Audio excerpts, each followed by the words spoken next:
Taste the Daily.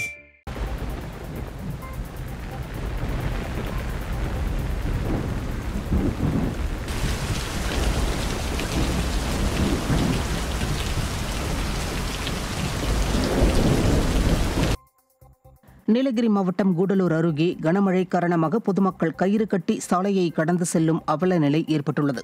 Puliyamparai பகுதியில் பெய்த தொடர் கனமழையால் ஆறுகள், ஏரிகளில் வெள்ளப்பெருக்கு ஏற்பட்டது. இதனால் சாலைகள் மற்றும் குடியிருப்பு பகுதிகளில் வெள்ளம் பெருக்கெடுத்து ஓடியதால் குடியிருப்பு வாசிகள் கடும் சிரமத்திற்கு ஆளாகியுள்ளனர். மேலும் காட்டாற்று வெள்ளம் காரணமாக பொதுமக்கள் கயிறு கட்டி சாலையை கடக்கும் அவல நிலைக்கு தள்ளப்பட்டனர்.